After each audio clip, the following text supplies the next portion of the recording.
Et si tout ce qu'on pensait savoir sur le sommeil était en fait complètement faux? Si s'endormir, ça n'avait rien à voir avec le fait d'être fatigué, mais que c'était le résultat d'une véritable guerre qui se joue dans notre tête chaque nuit. Dans cette analyse, on va décortiquer ensemble le mécanisme qui décide si on dort ou si on reste éveillé. La promesse, elle est simple, on va enfin visualiser cette bataille cérébrale pour comprendre pourquoi, parfois, rien ne semble marcher. On a tous cette image en tête, cette fameuse phrase « je n'arrive pas à éteindre mon cerveau ».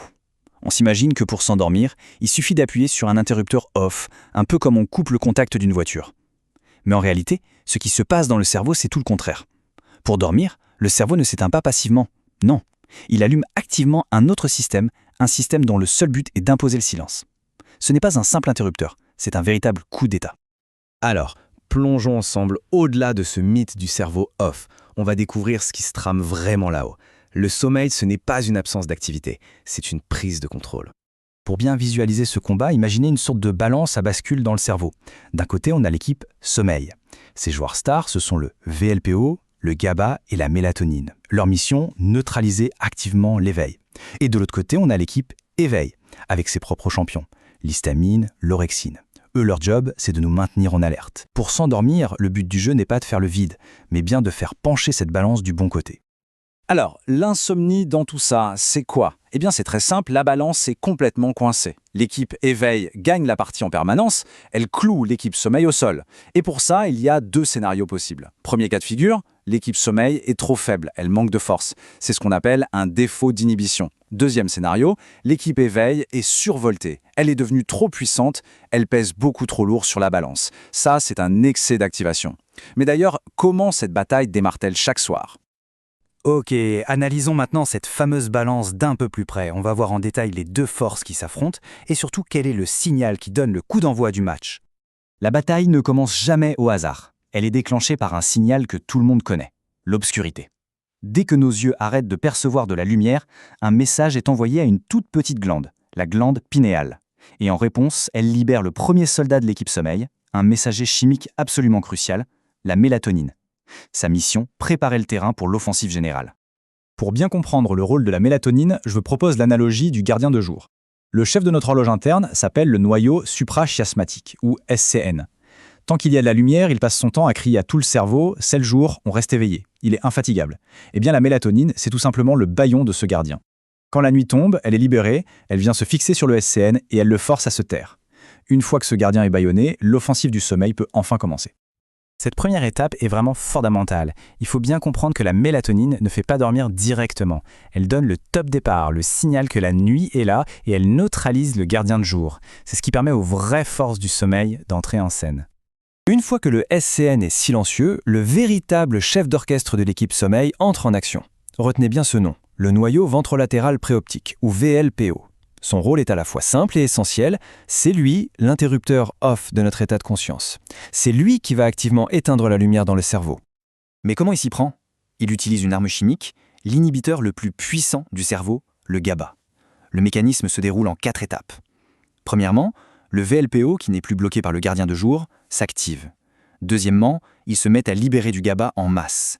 Troisièmement, ce GABA va littéralement inonder tous les neurones qui maintiennent l'éveil. Et quatrième étape, le résultat.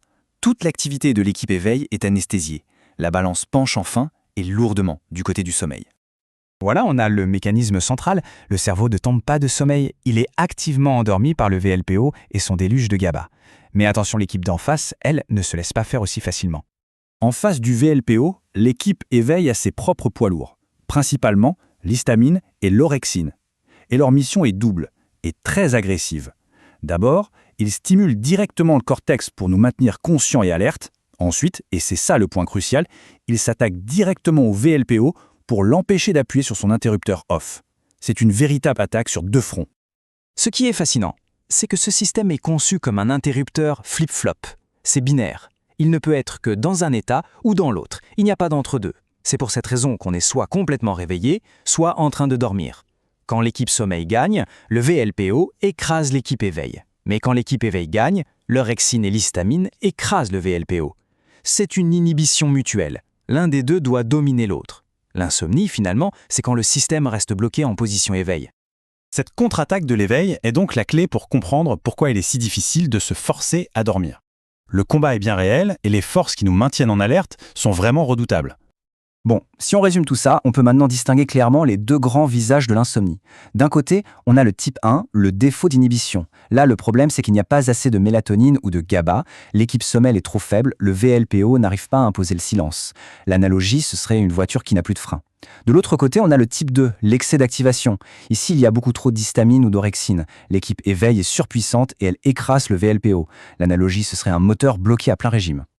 Comprendre cette anatomie de la panne, c'est vraiment la toute première étape pour espérer la réparer. Savoir si le problème vient des freins ou du moteur, ça change absolument toute la stratégie thérapeutique. La question qui se pose est donc évidente, comment est-ce qu'on répare cette balance? La logique semble simple, soit on aide le VLPO, soit on neutralise les centres de l'éveil. Mais ce qu'on ne dit pas toujours, c'est que derrière cette apparente simplicité se cache un piège. Pourquoi un même traitement peut être miraculeux pour une personne et totalement inefficace ou pire, aggravant pour une autre? La réponse se trouve dans le choix des armes. Et pour découvrir ça, il faudra voir la suite. Vous risquez d'être surpris. Allez, avant de se quitter, un petit test rapide pour vérifier les points clés. Première question, quel est le rôle principal du VLPO? Activer l'éveil, inhiber l'éveil via le GABA ou produire la mélatonine? La bonne réponse, c'est bien sûr la deuxième, il inhibe l'éveil. Ensuite, l'orexine est une molécule qui favorise le sommeil ou maintient l'éveil. Elle maintient l'éveil, bien sûr. Et pour finir, un petit cas clinique. Un patient avec un niveau très élevé d'histamine dans le cerveau souffre d'une insomnie par défaut d'inhibition ou excès d'activation. Il s'agit bien d'un excès d'activation. Et pour vous, quelle est l'analogie qui a le mieux fonctionné? La balance, l'interrupteur ou le gardien? N'hésitez pas à le dire en commentaire.